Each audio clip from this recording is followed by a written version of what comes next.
Hi, everyone. I'm Megan Berg, And I'm Dr. Jeanette Benigas. and we are here to fix SLP. We are discussing the biggest challenges that are currently holding back the field of speech language pathology. We present the issues with facts and invite you to be part of joining our movement to make things better, one conversation at a time. Let's fix SLP.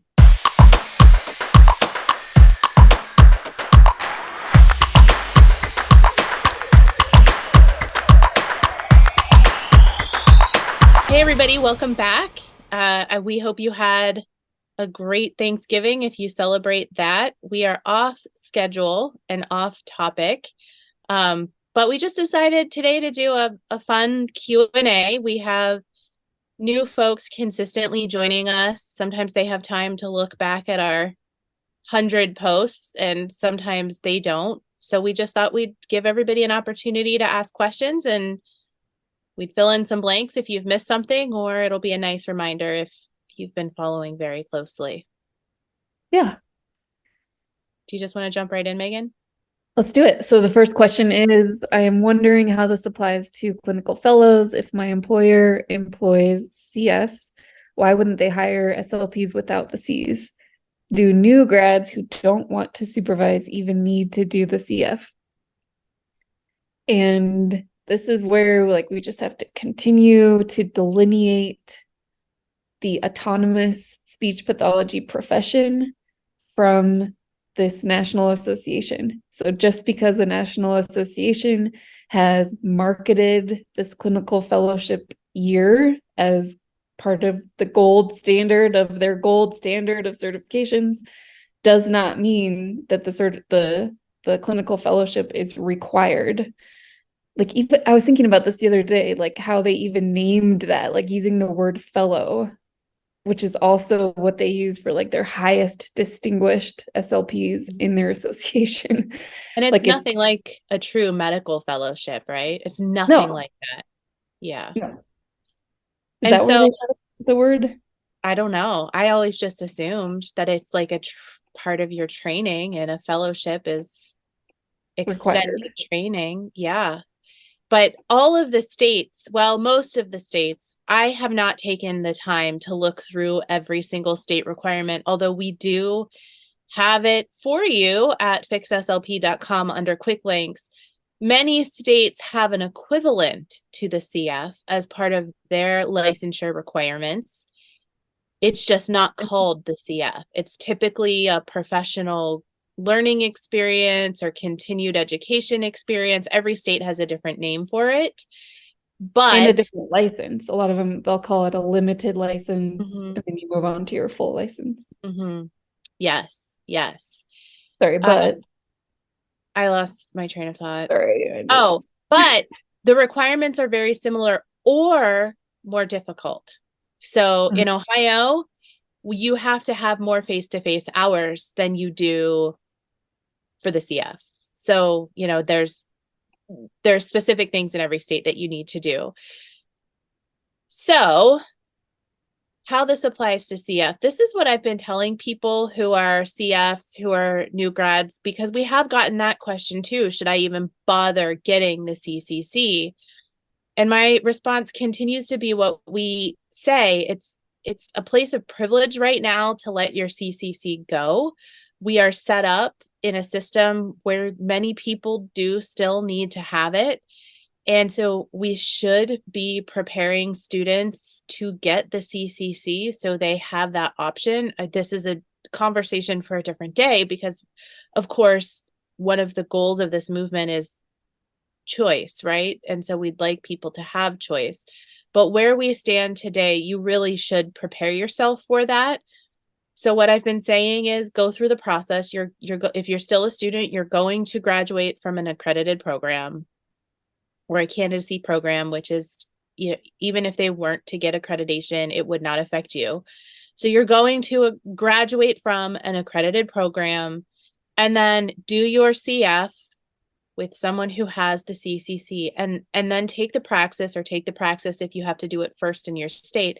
And then if you find a job that doesn't require the CCC, just take some time. You have 5 years from the time you pass that praxis to decide on if you want the CCC. And hopefully if Megan and I have any say about it, 5 years from now, it really will be optional and then you wouldn't need it. But you do have 5 years. Just keep all of your paperwork in a binder or on a folder backed up on your computer and just make the decision later. You don't have to immediately apply for the CCC. You do need to immediately apply for your state license. That's the law. It's required. But the CCC can remain optional. So if you're a CF going through the process and your job doesn't require it, just wait on it if you're not sure. What do you think about that, Megan? Yeah. Yeah. I mean, every situation is so unique. And so if somebody's in a situation where they live in a state where the Cs are not required to get a license, they're not required to bill Medicaid, and you know where you're going to work and you're a shoo-in and it's a guarantee that you're going to have a job at a place that doesn't require the Cs, then you could consider not getting them. But that situation is not very common for new grads. So yeah, I would also say that the CF, unfortunately, has just become a way to hire SLPs at a lower rate. Mm-hmm. And I think anyone who's been through the CFY process, if they didn't experience it themselves, they know other people who experienced it where they never really even had supervision because of the rules in place by ASHA. You don't have to be on the same site as each other, right? You don't have to be. You do there's face-to-face contact hours, which they may have lifted during COVID, but that's not the case anymore. Gotcha. There's each segment, each third, there are required face-to-face hours. But they don't have to, they could come from another building. Yeah. Yes. For those hours. Yes. They don't have to be in the same Correct. building. So I had a fellow once that was working 2 hours away from where I lived. Yeah. Yeah. So, I mean, all of that to say, I just don't know. There's issues with the CFY itself. And then I just want to make sure it's very clear that the CFY is a product of ASHA. It's wrapped up in the product of the CCC. It is not required to be an SLP in the United States. Correct. And if you're unsure about these things, please reach out to us. We can help you. There are even some little caveats here that we're continuing to dig into, that in 1 or 2 states, you need to have the CCC for the initial license. And then after that, you don't need it at all. So even our map, as accurate as we think it is now, might have 1 or 2 little blips. And we continue to invite to let us know. We just, we're not really interested in you messaging us and saying, my state requires it. We need you to message us or email us and say, my state requires it, and here is the legislation that says that, and double check to make sure that there's not an or, because we get a lot of that.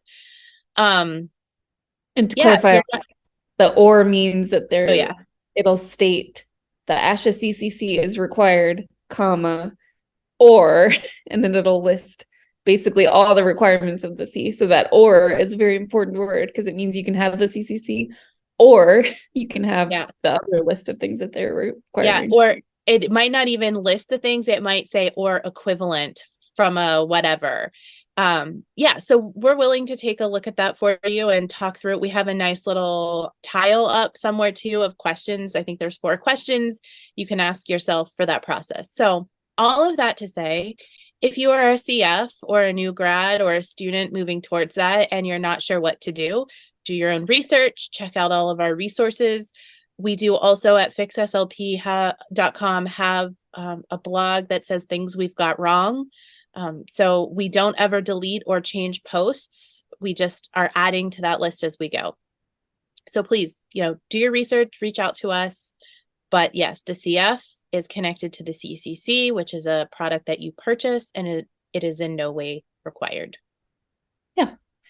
Thanks to Morgan for that question. And an anonymous person asked, what does ASHA actually do for us? I need a caseload cap. I have 99 kids on my caseload. I need continuing beneficial CEs that don't cost so much. I need so many things to keep doing this job, and ASHA does not seem to help us at all. And I would just refer this person to the recent CEO live chat with ASHA, where you can hear for yourself how ASHA continues to say that they do not have any power to change things like caseload caps. They don't have the power to change things like insurance reimbursements. That's kind of their message over and over, is they don't have the power to do anything, but they will continue to tell you that states have the power to do things.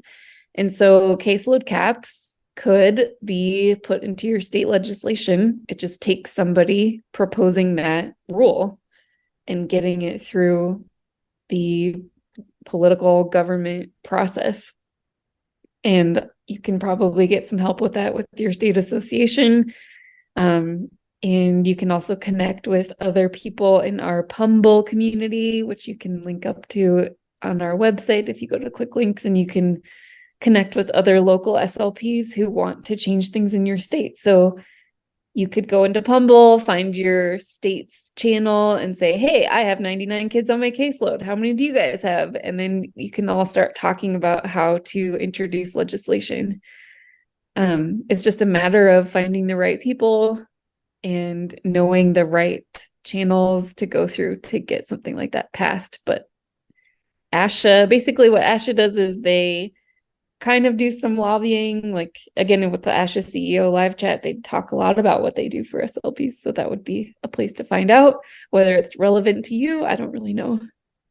So I can jump into in our Facebook community. I just love, first of all, shout out to all of you who have educated yourselves right along with us and have made it so Megan and I don't have to answer every single question. Like, you see someone ask something that has already been answered by us, and you're in there like giving the right response.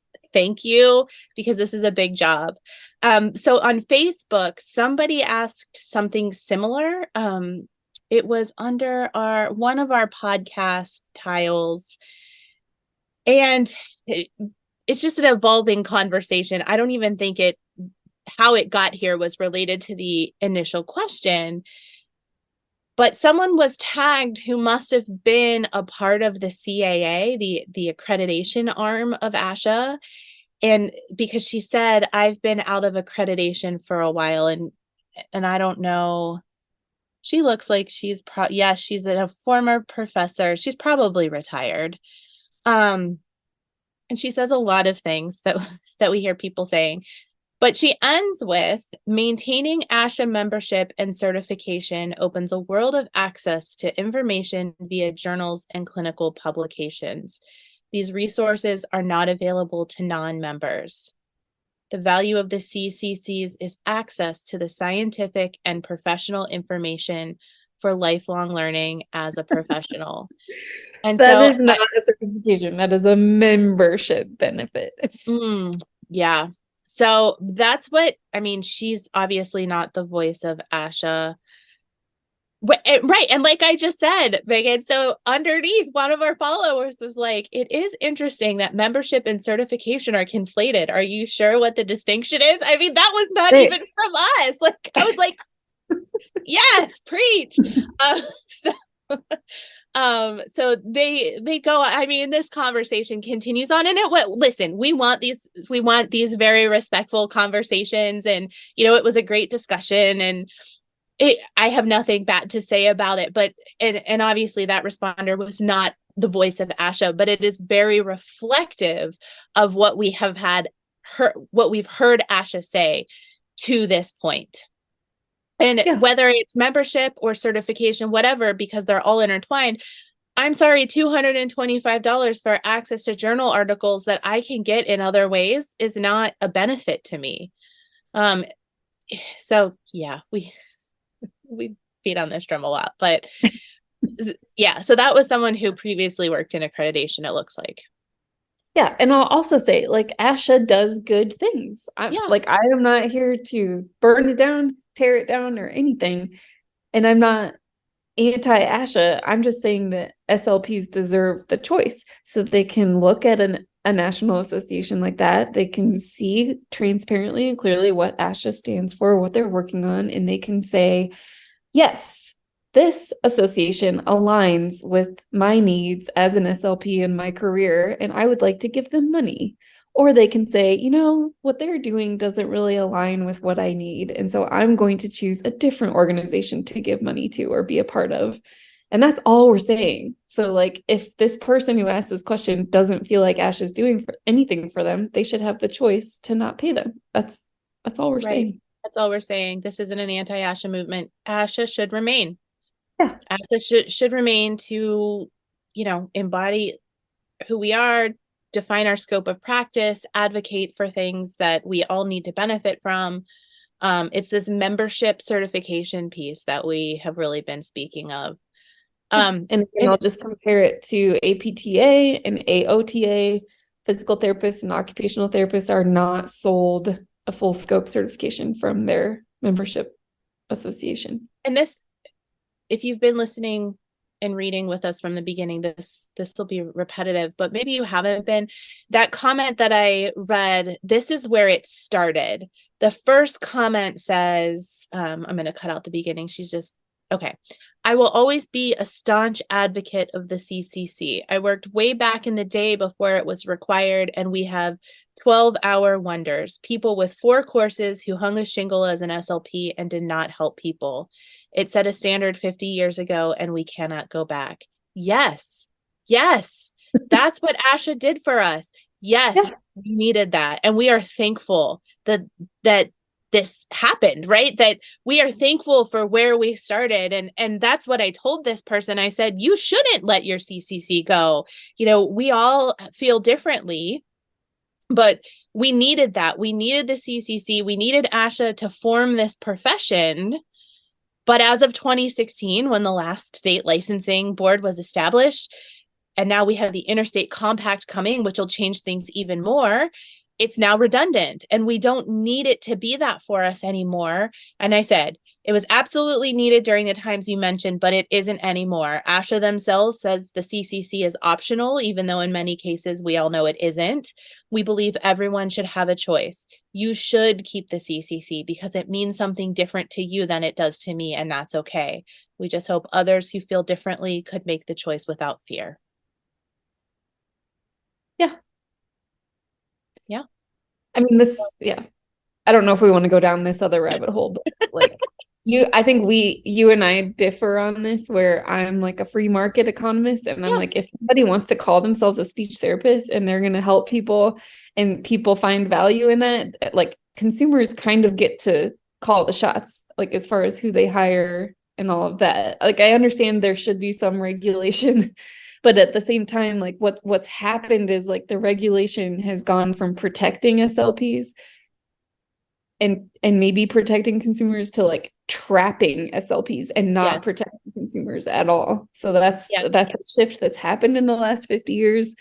And you can definitely see it on Facebook with the generational differences. Yeah.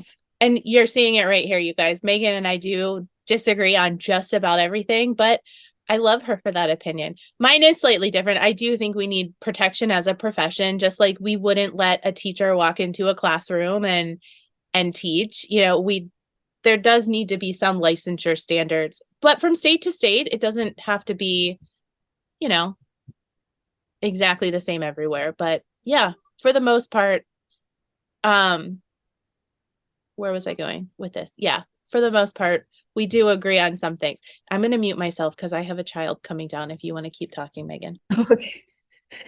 I think part of it, and we've talked about this, is like I went to high school in a zoo, and like it was one of the most powerful experiences of my life because it was a public school education with public school teachers, but everything was just done differently. And it's really had an impact on me because I look at the world and I'm like, yes, it's good to have rules and it's good to have institutions, but it's also good to have like kind of wild ideas, or like people who aren't typically involved in a group come in and shake things up a little bit. And when you get regulation that's so tight and you get a culture like SLP that's so monolithic and exclusive of a lot of different types of people, then it's just bad for everybody. It's bad for people who want to be speech therapists. It's bad for consumers. And so, yeah, I think we do differ because I see the argument for protecting the profession, but then I personally see what could potentially be the benefits of just kind of loosening things up a little bit and letting some more fresh air in. How would consumers know who has had the coursework and is actually qualified then? Like if you were going to have surgery, Get a state license. What's that? Get a state license. Oh, yeah. Okay. Yes. And I agree with that. Yeah. But there needs to be something to define. Right. So you know that it's, again, just not someone hanging a shingle out who's had 4 courses and calling themselves, or like our pediatric, now you and I aren't as familiar with what's going on, but it's like our pediatric colleagues where ABA therapists and some other therapists are starting to say that they're, language professionals and things like that, which which isn't. And I'm like, they should be allowed to say that, and it's up to SLPs to make the case of why we are a better option. I don't think making rules about it is going to stop humans from humaning, but I think giving information to consumers is going to let them make the choice that's right for them. And like, I don't get to dictate what a consumer decides is right for them. But I feel like I cut you off. Sorry. No. This is the chillest recording. I was in no way ready. I have no thoughts. You guys were just on here answering questions. All right. You ready to move on to another one? Sure. All right. This one came via email from Sammy. Sammy said, more fuel to the fire in my district due to a recent agreement to avoid a teacher strike. All classroom teachers are guaranteed a classroom cap. All DIS providers other than speech are guaranteed a cap. RSP has a cap of 26 kids per provider as well. Our district leads make it a point to say that there is no cap for speech and that there are no caseload police. How is it that we are the only providers at schools without adequate representation or limits? Ooh, pick me. Okay, I'm going to pick you yes, I'm going to pick you, but do you know what DIS and RSP stand for? Okay, I didn't either because we're not school people. So while I'm picking you, I'm going to Google and we'll let our listeners and ourselves know what those stand for and you can just talk. Okay. This is my own personal theory again, but I think it's a systemic cultural issue for SLPs. So while we are so busy screaming at the top of our lungs for ASHA to fix this, we're expending all of our energy trying to communicate our needs, and we're expending all of our money paying for the CCC, and we continue to be surprised every time nothing gets better. And so my question back to Sammy is like, what would happen if we took the energy that we're spending trying to get ASHA to do something and we just spent that energy going to our state legislators and making a cap of our own? And there's different ways you can do this. I know a lot of people go immediately to trying to create a union, which I think we've talked about that, but I think that has its own problems and becomes its own trap for SLPs. And because there's not enough SLPs in any one community, they have to kind of latch on to other people like teachers. And then you get problems where you're on the teacher pay or the teacher pay scale. So how is it that we're the only providers at schools without adequate representation or limits?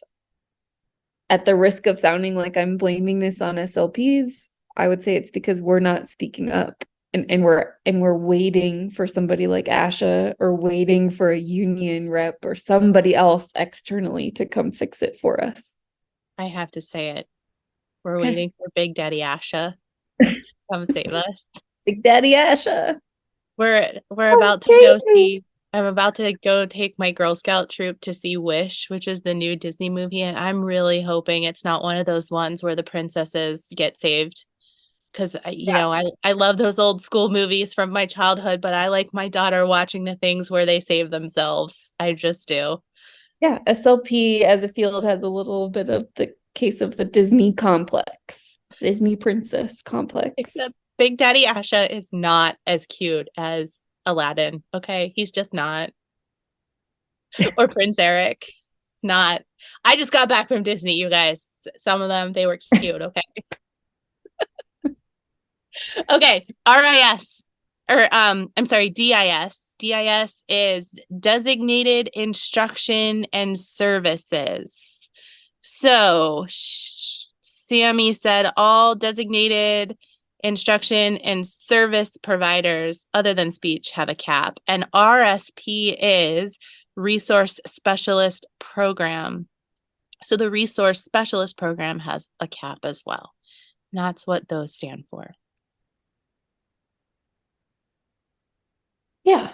And there's just a lot of ways to start exploring how to make that happen. You could start talking to the other groups in the district to see how they made it happen.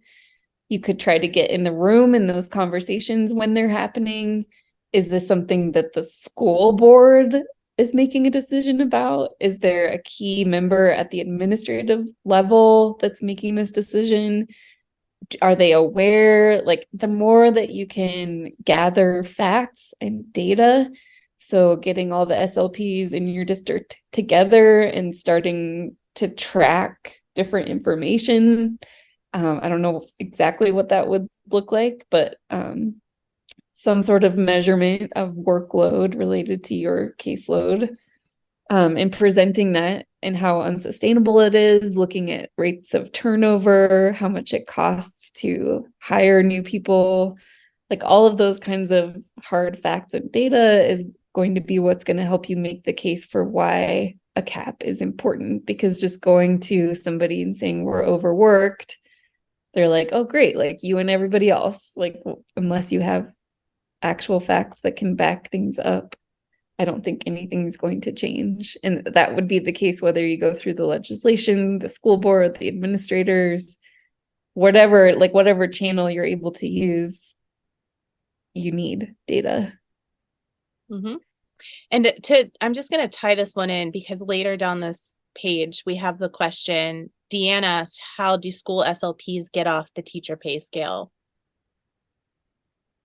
And neither one of us have been a part of that, but we I was on the teacher pay listeners. scale when I worked in the schools, and then I did an internship on the Pine Ridge Indian Reservation where they were starting to transition to have the SLPs go to the teacher pay scale. So, did I interrupt you? I'm sorry. Yeah, this time I actually had a thought. Oh, go for it. I was going to say, I don't think either of us have ever worked to get off the teacher pay scale. When I was in the schools, SLP had their own pay scale. And at the time, I was too dumb to know to go look at PT and OT. I just thought, oh, this is my pay scale. So it was different than the teacher pay scale for sure. But I don't know how it compared to teachers, and I don't know how it compared to the other therapists. I think, though, we've had listeners who have been a part of getting off the teacher pay scale. I know I've read comments here and there. So this is, if you've successfully done that, I'd love to connect you to Deanne, and we can let Deanne know how we can let Deanne know. And these are the things that can also be discussed in Pumble, right? Because they're more localized, more state specific, even more than that, it's district specific. But if Megan and I are in the same state and we got off the teacher pay scale, then Megan's district is now interested in doing that, then I can connect with her 3 hours away. So we want to help make those connections, but that's also a good question to be asking in Pumble to people who are near you to see how it was done. Yeah, and I think it's so hyper regionally specific. Like, if your district is having a hard time attracting SLPs or keeping SLPs, again, there's like a data point that you can say, like, this teacher pay scale thing isn't working. And I think it's a numbers volume game. Like, if you can get enough SLPs to start saying something, and again, it's not enough to just be like, this isn't working for us, we want to get paid more. It's like, be very specific about why that teacher pay scale isn't working. And there's probably like a list of things that we could all compare. Like if you started talking to others in Pumble about this, they might be able to point you to different data points you can look at. But it's going to be so different for every district. But the more that you can look at your district and look at the unique points that make the case for getting you off the teacher pay scale, that's what you need to present to whoever it is that's making that decision. Yeah. But yeah, I mean, I think a lot of this is getting at this idea that part of this conversation of dropping the C's, like it's not just about dropping the C's and like letting ASHA do its own thing. It's also taking our power back and realizing that like we get to have a say in our profession, in how things are run. We're not just like doing what we're told by a national association or our employer or anybody else. Like we have a right to speak up for what we need. Yes. And what's nice is that we're not stuck in hundreds of years worth of history, right? We're stuck in like 40 years of history. So it's much easier to undo than it would be if it were running deeper than 40 years. Yeah. We'll just be glad we're not doctors dealing with all of their certifications and boards. And yeah. All right. So speaking of certification and boards, Sarah wants to know, why does ASHA hate me and make me pay dues at Christmas? Yeah. So well, I mean, the obvious thing that I could think of is because it's the end of a year and you're getting a yearly certification and a yearly membership. That certainly could be changed. You know, the PA license, I think we pay that in July. Yeah. Which is nice. But that's, I don't know. Megan, what are your thoughts on that?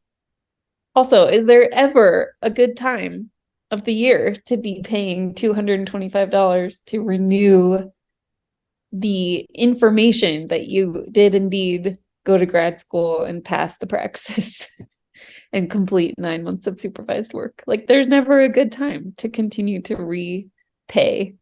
No, there's not. To convince people that you did these things however many years ago, when it should be a one-time fee.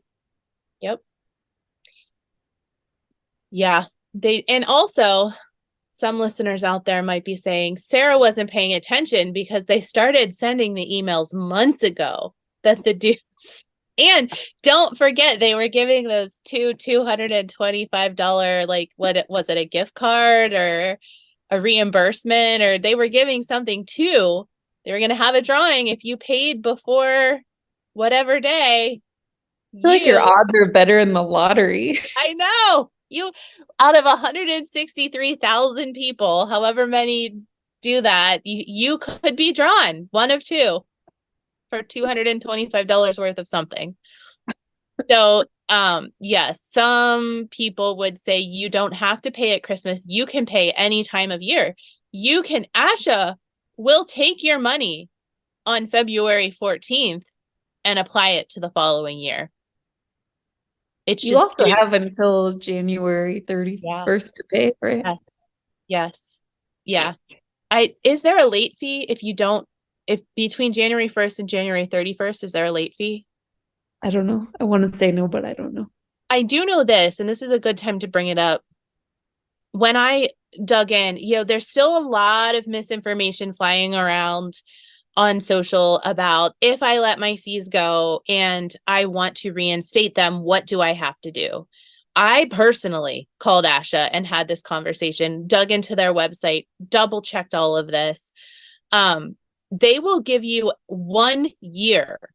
You can let your CCs lapse for 1 year before you have to retake the praxis. So the current requirement is if you let your C's go for more than 365 days, you have to retake the praxis if it has been more than 5 years. You have to pay the reinstatement fee of $375. And that's what it is now. It could always go up or down. And then provide proof of continuing education for the time that you were out, which you should have been doing for your state license anyway. So you even have that 1 year before all of that happens. I assume there is some kind of late fee though after January 31st. Just not $375 or whatever it is. So you have a year, 1 year. And I'm going to say this again, even though I didn't say it. I specifically asked about redoing the CF, redoing coursework, going back to school. And he said to me with his lips, nope, retaking the praxis covers all of that. And I said, are you sure? And he said, yes. So I did specifically ask about those things. We believe they were probably a previous requirement, but they are not required anymore. Cool. All right. Okay, Robin asked, I am wondering who makes up the ASHA ethics and how can they sanction SLPs when by government standards you can't be both regulatory and certifying at the same time? This is a great question. Yeah. So, and it gets a little confusing because ASHA requires the Cs to be a member if you're a practicing SLP. And the ethics board, the ASHA ethics board is made up of a board of volunteers that changes all the time. They're always looking for volunteers. And you can't file a complaint against an SLP unless they are a member of ASHA. So that's kind of how they get around, because, and it's the same thing with AOTA and APTA. You can only file complaints against members. But because you have to have your CCC to be a member, it's like a weird thing. And do we know how those board members get chosen? So, no. Both going to Google right now. Find out in real time. I mean, how does anybody become any kind of board member or leader at ASHA? I assume they get elected or chosen. They get appointed. I don't know that. They're appointed. Here we go. Okay.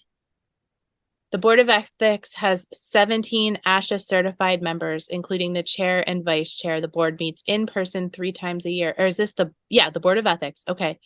They meet in person 3 times a year at the national office, winter, summer, and fall. In the first 3 years of service, the members vote and adjudicate complaints. In the final and 4th year of service, the members serve on the Ethics Education Subcommittee, developing educational programs and materials on ethics. The composition includes at least 6 audiologists with the CCCA and at least 6 SLPs with the CCC SLP, and 2 public members, including 1 chair and 1 vice chair, who both vote and require that at least 4 of the 12 members are practitioners, current or within the past 10 years. That's a big gap. If you haven't practiced for 9.5 years, that's a big gap. And at least 2 of the 4 practitioners have school-based experience. So you and I would both qualify for that. Okay. Are there any requirements? Do 2 of them have to have medical experience, or are we just looking out for the school SLPs? No. The Board of Ethics has 1 subcommittee, the Ethics Education Subcommittee. So the 4-year terms are staggered. And desired service qualifications, experiences. Those appointed to the Board of Ethics are experienced ASHA certified professionals as well as experienced ASHA volunteers. Practitioners are preferred. State licensing board experience is extremely helpful. In addition, new members are chosen in terms of suitability to engage in sensitive, confidential work dealing with a variety of ethical, legal, and professional disciplinary matters. It does not say who appoints them. Okay. However, but basically, there is a lawyer A staff liaison, Yes. Catherine Meyer, Esquire. New one. Okay. So, but basically, like they're only able to govern their members, but because everybody has to have the CCC to be a member, then it's sort of like believed that ASHA regulates the entire field with their ethics board, but that's not true. So we've been receiving like threatening messages and people saying things like, you should have your C's stripped away. Yeah, strip them. Go ahead. Like I'm stripping them myself. And we have a friend that happened to, right? Not too long ago. She was, there was a ludicrous complaint filed against her, which, by the way, the board does not have to take every complaint seriously. They choose to investigate or not, but they chose to investigate this ludicrous complaint. And so she just said, "You're not taking them. I quit." And she handed them back. She didn't renew. And she is a very successful SLP, like opening the most bomb private practice right now. Like, it's going to change the face of what we do in certain areas of this field. I'm very excited to see where this private practice goes. But I mean, she's licensed, I would assume, in multiple states. That's an assumption, though. So, her handing back her. Just to clarify, the complaint was mostly to do with her referring to herself as a swallowologist. And also, the entire situation speaks to the deep racism of our field and how we treat SLPs versus how we treat Black SLPs. But there's a whole backstory. I just wanted to give some context to like how ludicrous it was. It was. And sorry, I was trying to protect her identity as much as possible by not giving those details. But yeah, she might not be licensed in multiple states. She's kind of on the cusp of like being, I don't know what state. So, I was going to say, like, if somebody wants, if these people who are threatening us, like, want to file a complaint with ASHA, they can do that, but they can really only go after you because you'll be the one holding the CCC. But they could also come to the Montana State Licensing Board and file a complaint. Like, anybody can file a complaint with state licensing boards. They also have ethics processes. And so, but then Montana would probably just be like, well, Megan's exercising her First Amendment rights of freedom of speech to speak up against, her about her personal opinions about an association. So, and also, like, you can read the ethics violations of all ASHA members. They're available publicly online, and the vast majority, I want to say like 99% of them, are situations where the state licensing board has filed or taken disciplinary action against an SLP who's licensed in their state. And then that gets reported to ASHA, and ASHA's like, well, we're going to do something about it too. Yeah, so we're going to put your membership dollars to work, and we're going to just ride on the coattails of the work of others. Yeah. So I guess, like, for people who are saying that the C's are required because it holds everybody to a certain standard, I would say the states are doing a fantastic job of holding everybody up to really high standards. And ASHA's not the one that's doing the work to investigate that. They're just like, oh, all right. Yeah. Megan and I recently looked at all of those just to see. And yeah, it was, I might not have read as many as Megan, but every single one I read was the result of a state issue that got reported. And a lot of them are DUIs or money fraud, issues, insurance fraud. Yeah. And a lot of that gets reported to the state by colleagues or supervisors, or maybe the person who violated the rule is supervising somebody. So a lot of it just gets reported to the state. So what I'm trying to say is, like, we do have really strong systems in place, whereas if ASHA were to stop the CCC, it's not like there would be no avenue for reporting ethics concerns. And they're the things that they do aren't always the same either. So I think I've talked about this before. I supervised a fellow once who had two previous supervisors before me. One was neither were her fault, but one, she had quit the company. So my fellow had started, and 2 weeks later, her supervisor quit.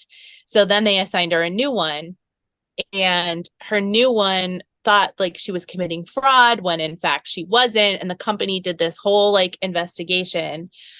Well, it wasn't until the end that at the end of her fellowship, so then I took over. And at the end of her fellowship, when in the state, when she filed the state paperwork, and I think the fellowship paperwork with ASHA, she didn't have the signatures from the first two supervisors. And so they both my fellow and the supervisor had to go sit in front of the board in Ohio. And they were found to like have infractions or whatever. So my fellow had to do extra CEUs or something, and the supervisor is never allowed to supervise in the state again. But ASHA didn't do anything about it. ASHA was basically like, add more time for those first 2 weeks when that other woman was gone. So she had to do like 2 extra weeks. And then the second one just signed everything. And so it's not like there was a slap on the hand from ASHA. Wow. It was just like, add the time and get the signatures. Yeah. But they did have an infraction at the state level. So ASHA doesn't always. I mean, this speaks to, I know ASHA would disagree with what I'm saying, but like, it's a huge conflict of interest to have a membership association run this certification product with an ethics board. Yeah. Because, and you could kind of argue the same thing with AOTA and APTA. Like, they want the membership dollars, but at the same time, like, it's different with ASHA because not only is it the membership dollars, it's the certification stuff. And so they, like, are they really in a place, are they in a position to take appropriate action when they're selling a product to somebody and they benefit from that person continuing to pay for their product? Do you have to go? I do in a few minutes. We can finish up. We'll talk really fast. I was messaging my husband to get the kids ready. Yeah. So. Has anyone at ASHA acknowledged this movement? No, and they're not going to, because why would they? Like, they can just. Yes, they have in a roundabout way.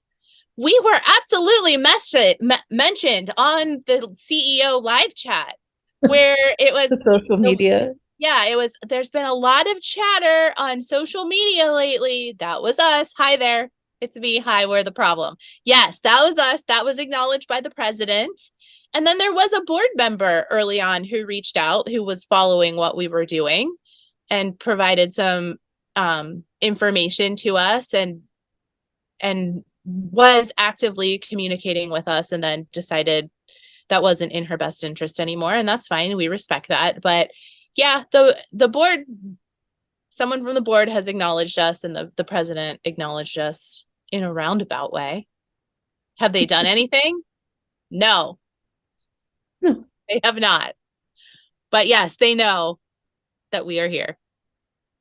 Okay, and Emily asked, what are the pro-CCC people saying? I feel like they're just painfully uninformed. I know Jeanette can probably speak to this more because they're more on Facebook, which I am not on Facebook because of conversations like that. But I love our boomers. I love our boomers. I'm there. I'm helping them through. I'm tagging them on things. They've been wonderful.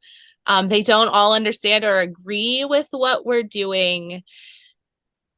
But yes. I mean, so basically they're saying, oh yeah, go ahead. Yeah, there's basically two pro-CCC camps here. There is the academia, the academic SLPs who have their opinions, have zero interest in listening to what we're doing, or maybe they are and they just straight disagree with us. That's completely fine. I know recently, Megan's not getting as much flack as I am because I am in academia, but people have been expressing that I'm tanking my career. This is Jeanette, that I'm tanking my career, that, look, I don't see it that way. And I'm glad people are concerned about me because these are well-meaning people. But that, I think that also speaks to this like ivory tower concept that we have talked about. I probably am tanking my career. I probably will never be able to get hired at a couple universities should I wish to leave where I'm at now. But I also don't see that as my long-term career path, I guess. I don't see myself retiring from academia in my 60s as like this beloved professor. I think there's probably other things for me in the field. And while I enjoy teaching, I go in 5-year chunks. Like, let's get through 5 years, reassess, see where I'm going. So, there's that camp where they don't agree what we're doing. We're bucking the status quo. How dare us? Shame on us for giving ill-informed advice and such. Those people are never going to change their minds. They're either with us or they're not, and that's fine. And we will talk to them too. We will have conversations. We just might need to agree to disagree. The other side of this is folks like the one that I read earlier, where, she has been an SLP for so long that she understands where we came from. And we always need to appreciate history. And again, we've already said this, Megan and I do, but we also have to change. We also have to change with the times. We have to be allowed to grow. I think we talked about this in our podcast, the systemic incompetence episode, where we need to be allowed to change, right? The example I think I gave in that episode was how AIDS treatment has changed from the early 80s to now. In medicine, cancer treatments have changed from the early 80s till now. Why is it that we aren't allowed to change? And so what was good for us in 1980 is not what is good for us in 2023. And again, we totally respect this group of people who want to keep their CCCs. That was a thing that they worked hard for, that they earned, that they were very proud of. And I am so grateful to them for paving the way. But that's not what we're working hard for anymore. We're working hard for our state license. We're maintaining that. And we need to have choices. And so, yes, they are more painfully uninformed, but they're also, at least many of them, are willing to ask the questions and to listen to my response and engage, like the woman who said that. It was a very respectful, productive conversation under the tile. And I'm glad that that was there. So we can all learn from each other because that's what we're here for. And I'm sure the ones who really, in both camps, who really, really, really disagree with us just aren't engaging and aren't paying attention and assume we're just going to go away. But we're fast approaching what we exceeded 5,000 podcast downloads and 10,000 followers across two social media platforms in under 8 weeks. So I think that speaks a lot to what we're doing, and we're not going away. We are going to change topics. We have other things to talk about, but I was thinking this morning, I bet we're going to visit this again next year, a year from now, when people are getting ready to pay those Cs. We're going to get tagged. So, I think more people are going to join as time goes on. Yeah. There is a lot of uninformed people. Sorry, I didn't say that very well, but like when I get questions like, or comments like, well, national associations have to pay the bills, like they have to make money somehow. And it's like, yeah, they make money by doing things that benefit the profession. And then professionals are like, wow, that's really great. I'm going to support this association, not by coercing people to buy a certification so that they can get a job.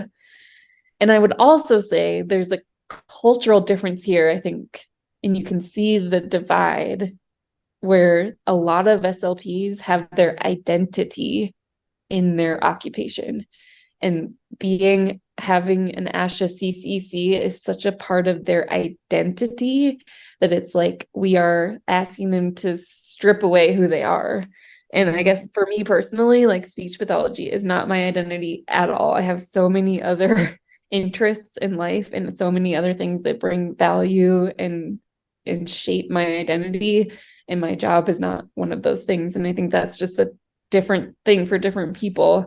But that's something that I've noticed too, is like there's just a huge attachment to this CCC identity. And it's sort of like, well, if we all have it, then we all get to share in this community and identity. And then suddenly if people are going to change the rules and like not everyone's going to have it, then that leaves some people feeling like insecure in their identity.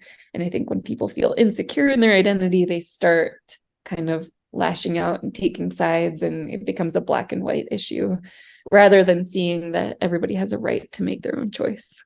Yeah. Right. There's two more questions. One just came through, Megan, and then there's one that I think you might be able to answer without me because I have 4 more minutes and then this is a hard out. Yep. But one just came through on Facebook. She wishes to remain anonymous, but I think I want to squeeze it in. And of course, I just lost it. I want to squeeze it in because I think it's a great question that we do know the answer to, and other people might have this answer as well. This person asked, my question is about walking away from our CCC. If our states and jobs allow this, how could this be impacted if our state joins the interstate compact? And we know this answer. The interstate compact has currently made the statement that the CCC will not be required to join the compact to take advantage of the interstate compact. Didn't they say something to the effect, Megan, of they can't require it? No, I just heard that at this point they're not requiring it. Okay, I saw it in writing. So Megan and I have been for many, many, many months a part of a much larger group of people sitting in on meetings and kind of monitoring the progress of this compact for Shout this out to Meredith Harold. What's that? Shout out to Meredith. Yeah. Harold. Shout out to Meredith Harold. Yes, she's doing a great job organizing and leading this charge. But one of the purposes of this was really to monitor if they were going to require the CCC. And I guess maybe it was an email to Meredith where I read it, but it was in writing that it wouldn't be required. So there are still people monitoring that. And if they change it or try to sneak it in, you are going to hear people shouting about it for more than just us. But we will put it out there. So where the little hitch is here is there's someone that I spoke with who is licensed in many states, like 6 states or something. And I had asked her state is not yet opting into the compact. And I said, well, can you just opt into the compact from one of the other states? So she looked into it and said, no, you have to it's the license where your home address is. So it's where you're living. So I'm licensed in multiple states as well. I live in Ohio, so that is my primary license. And so all of the rules of Ohio currently would be what I am bound to. And so Ohio doesn't require the CCC. I wouldn't need it even if I'm practicing in Virginia where it's required through the interstate compact. Does that answer that question, Megan? Yeah. Okay. All right. Then I'm gonna go. Megan has one more to read that I wanted to be a part of the conversation, but I can always give my 2 cents at a later time. So I'm gonna just do my little sign off because I can't leave without doing it. So thanks for joining us today. And hopefully we'll be recording again in a week. And I'm just gonna say thanks for fixing it. Bye everybody. Bye. But stay for Megan. Okay, so I'm gonna wrap it up with this final question from Kristen. She says, I am a BCS-S, so board certified swallowing specialist. Is that right? And look back at the requirements, and the ASHA CCC is one. And this is just a whole can of worms conversation that again takes us back to the shit show of certifications in our field. So we have to remember that no certifications are regulated by anybody. Like nobody's regulating who gets to have a certification with letters after your name or not. Like any business owner, any SLP could just come up with the certification and sell it to you and trademark the letters that go after your name. So it's not like ASHA is deciding that this certification can go ahead and this one cannot, although they are moving and they're taking steps to try to put themselves in that position. And so what that means is like these board certified certifications that you can get, there's a handful of them. They're sort of quasi endorsed by ASHA. And so of course they're going to require the CCC because it's in ASHA's best interest. And like from their perspective, they're thinking that they're protecting consumers by making sure that the CCC is required on top of this specialized certification. And so, but everybody who offers a certification gets to kind of make up the rules as they go. So they can decide if they want the Cs to be required or not. But I guarantee you for any of those board certifications of blah, blah, blah, that ASHA quasi endorses that the CCC is going to be required. If Jeanette was here, we would be having a conversation of like, why do people get these certifications? Why does this continue to happen? And we've talked about this before where it's a marketing thing. It gives people an edge. You can put it on your resume. You can put it on your website if you're in private practice.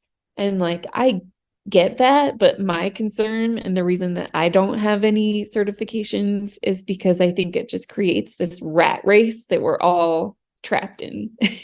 And it's like, you know, you look at PTs have this issue where they have like the whole alphabet behind their name. And like somehow we're not laughing about how ridiculous this is to have so many letters after our names. Like, I just don't think that certifications really get to ultimately define who has the specialized knowledge in a certain area. I think certifications define people who have the disposable income to pay for them.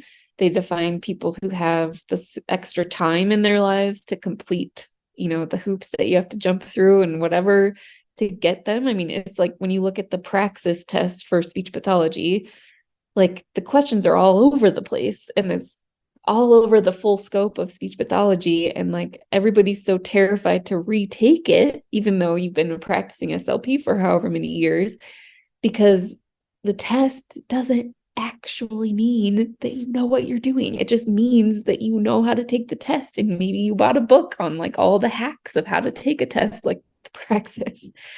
And so I just don't, and there's so many things like that involved in certifications where you have to have complete a test in so many hours and all of this stuff. And I think the idea behind certifications is a good one in the sense that like, I think people started out like, I want to be able to differentiate that I have a separate skill set that other people don't have.